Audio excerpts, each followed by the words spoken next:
kisah tentang burung hudhud dan Sulaiman alaihissalam. Perlu teman-teman ketahui, burung hudhud ini burung yang di bagian kepalanya juga ada seperti mahkota. Indah sekali kelihatan burung hudhud itu.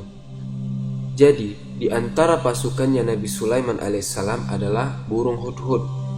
Dan Nabi Sulaiman setiap hari selalu memeriksa pasukannya, dari jin, manusia, dari hewan-hewan. Pas Nabi Sulaiman cek, ada satu burung hudhud hilang, gak ada nih. Maka Allah ceritakan dalam Al-Quran surah An-Naml ayat 20, watafaqadat toir, maka Nabi Sulaiman pun kehilangan burung itu.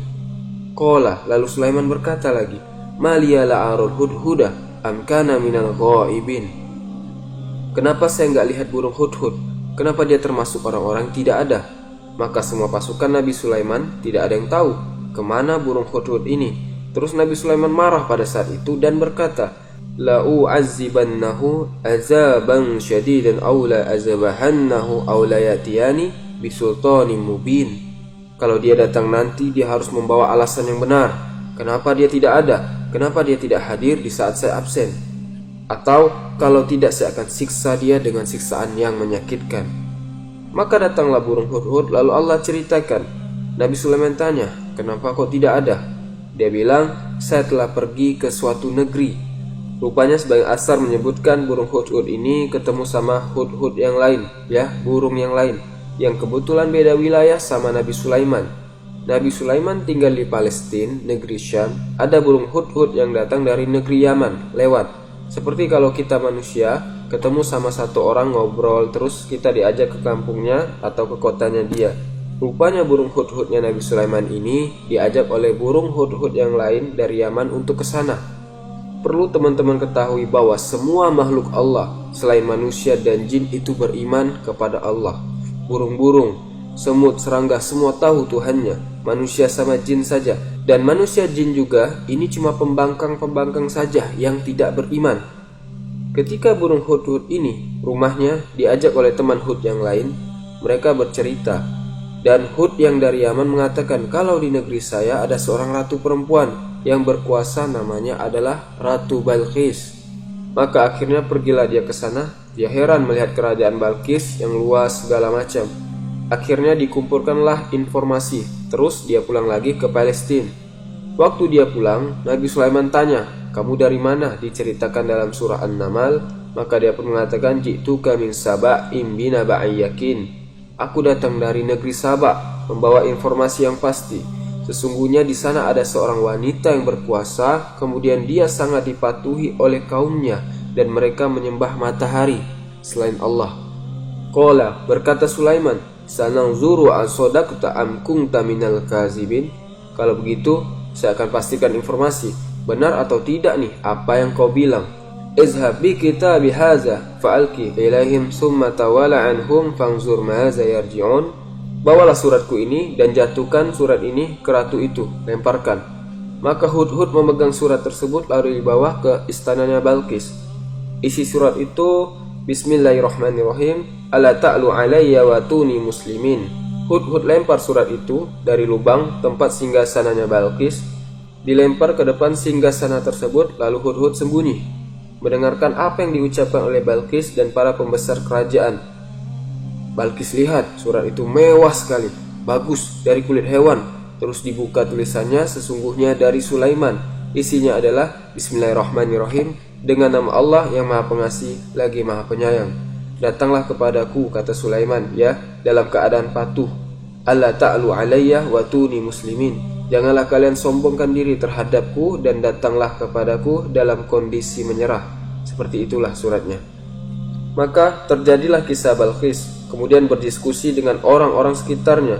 Berilah aku pendapat, ini ada surat yang agung jatuh padaku. Maksudnya karena mewahnya surat itu. Bagus, kelihatan memang bukan dari orang yang sembarangan. Nabi Sulaiman alaihissalam siapkan kulit khusus dan surat khusus itu. Kemudian dia pun berkata, berikan pendapat. Rupanya para pengawal-pengawal Balqis tidak tahu tentang Nabi Sulaiman alaihissalam, karena kerajaan Balqis itu kerajaan besar di negeri Sabak. Sabak ini negeri Yaman. Allah juga berikan nama dalam Al-Quran, surah nomor 34, surah Sabak, tentang negeri Yaman ini. Dan sangat makmur dan besar kerajaan mereka pada saat itu. Maka para pengawalnya Balqis bilang, sesungguhnya keputusan di tangan Anda, dan Anda sudah tahu kami ini kekuatan yang sangat besar, kata mereka. Tinggal perintah, suruh perang, kami serang. Tapi Balqis berakal. Kata ulama tafsir, dia berakal, dia mengatakan, ketahuilah, kalau raja-raja memasuki satu negeri, maka mereka akan membinasakan negeri itu. Innal muluka idza dakhalu qaryatan afsaduha wa ja'alu aizata ahliha azilla wa kadzalika yaf'alun. Jadi kalau raja-raja masuk ke suatu negeri, pasti mereka akan menghancurkannya dan menjadikan orang yang mulia jadi rendah, dan begitulah yang mereka lakukan.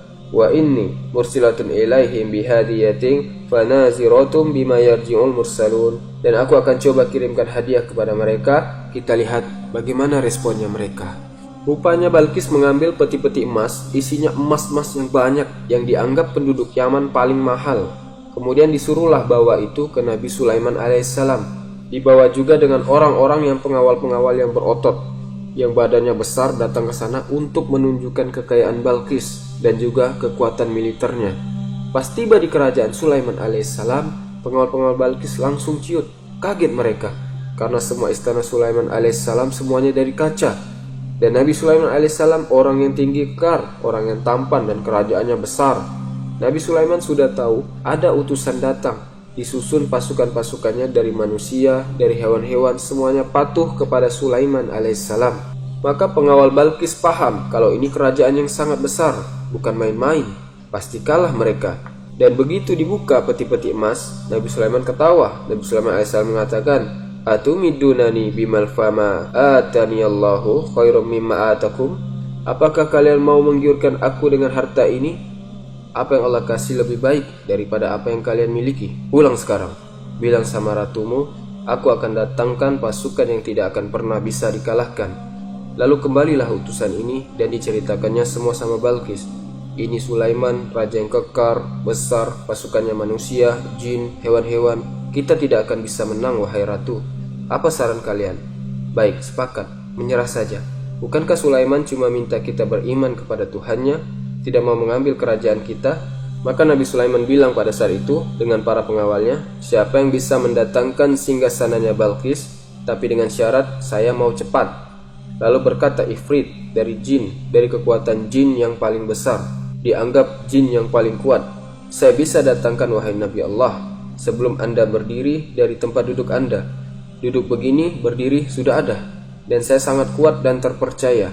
Kawiyun amin, artinya saya kuat, bisa datangkan itu seketika dan memikulnya, serta amin. Artinya kata ulama tafsir, saya tidak akan ambil permatanya satupun, karena singgasananya Balqis penuh dengan permata, karena orang kaya, ya. Dan Balqis duduk di tengah-tengah seperti makhluk yang kecil di tengah singgasananya, karena saking besar singgasananya. Biasanya kan raja singgasananya 2 kali atau 3 kali postur tubuh dia saja. Kalau singgasananya Balqis ini besar sekali, sampai Balqis duduk di tengah-tengah sampai gak kelihatan. Maka dia bilang, saya tidak akan curi apa-apa. Sulaiman bilang, saya mau lebih cepat. Ada satu orang manusia dari keluarga Nabi Sulaiman alaihissalam. Dia menghafal kitab Jabur dan rutin berzikir kepada Allah Subhanahu wa taala. Ibnu Katsir sebutkan jenis zikir yang disebutkan, ya, tapi ini sebagian ulama mengatakan ini karomah yang Allah berikan khusus untuk orang itu. Dia bilang, ya Nabi Allah, saya bisa datangkan sebelum matamu berkedip. Jadi ya sekejap mata sudah ada, lebih cepat dari jin tadi. Dia bilang, ya Nabi Allah, saya bisa datangkan sebelum matamu berkedip. Jadi ya sekejap mata sudah ada, lebih cepat dari jin tadi. Maka Sulaiman alaihissalam mengatakan, datangkan. Begitu Nabi Sulaiman mau kedipin mata, sudah ada depannya singgasananya. Maka Nabi Sulaiman mengatakan, sesungguhnya ini adalah nikmat Allah, yang Allah ingin mengujiku apakah aku bersyukur atau tidak. Lalu Nabi Sulaiman bilang, siapa yang bisa mengubah singgasananya Balqis ini? Maksudnya ubah itu, permata itu pindahin ke sini. Tapi masih kelihatan kalau mirip dengan punya Balqis. Untuk menguji Balqis nanti, karena sampai berita ke Sulaiman alaihissalam kalau Balqis adalah ratu yang pintar. Dan kemudian tunggulah, Allah sudah berikan firman kalau Balqis akan datang dengan pasukannya. Datanglah mereka. Ketika dia datang ke istananya Sulaiman, kaget Balqis dan semua pengawal-pengawalnya. Tidak ada istana semewah itu di zaman itu. Bayangkan saja, semuanya kaca, segala macam. Dan salah satu ciri istana Nabi Sulaiman alaihissalam, di bawah lantai kaca itu ada air yang mengalir. Maka begitu masuk, yang paling pertama Nabi Sulaiman uji Balqis, apakah seperti ini singgasanamu? Maka Balqis mengatakan, Al-Quran juga membahaskan, ka'annahu, seperti ini. Tapi dia tahu, saya ragu karena sudah sempat diubah. Tapi karena cerdasnya dia yakin juga bahwa ini adalah singgasananya. Maka Sulaiman pun mengatakan, ini singgasanamu yang sudah dipindahkan oleh prajuritku. Kemudian Nabi Sulaiman alaihissalam menyuruh, karena ini Balqis, ratu biasa dengan gemilang kekayaan segala macam, harus ada hal yang membuat dia yakin. Ya, dimasukkanlah dalam satu ruangan, semuanya kaca, di bawahnya air. Kemudian Balqis waktu mau lewat, dia pikir itu air. Karena jernihnya kacanya sampai dia menyingkap bajunya, bagian bawah Allah mengatakan, wa kasyafat an sakiha. Maka Balqis pun memperlihatkan betisnya, karena dia pikir itu adalah air. Maka setelah dia mau angkat begitu, langsung Nabi Sulaiman mengatakan, sesungguhnya itu adalah kaca, cermin yang telah dibuat. Setelah itu Balqis pun akhirnya patuh kepada Sulaiman dan beriman. Karena keajaiban itu, Balqis dan kaumnya semua beriman. Jadi ada pengaruh besar dari burung hudhud itu. Sebagian ulama mengatakan larangan membunuh hudhud karena peran itu. Sebagaimana bolehnya membunuh cicak karena dia tadinya termasuk yang meniup api pada saat Ibrahim lagi dibakar. Maka Allah membolehkan membunuh cicak, ya. Sementara hudhud ini justru menjadi penyebab negeri Sabak semuanya beriman kepada Sulaiman alaihissalam. Maka gara-gara itu juga hikmah kenapa tidak boleh membunuh burung hudhud. Semoga video singkat ini bermanfaat dan semakin menambah keimanan kita. Yang benar datangnya dari Allah dan yang salah dari saya sendiri. Subhanakallahumma bihamdika asyhadu an la ilaha illa anta astaghfiruka wa atubu ilaik. Assalamualaikum warahmatullahi wabarakatuh.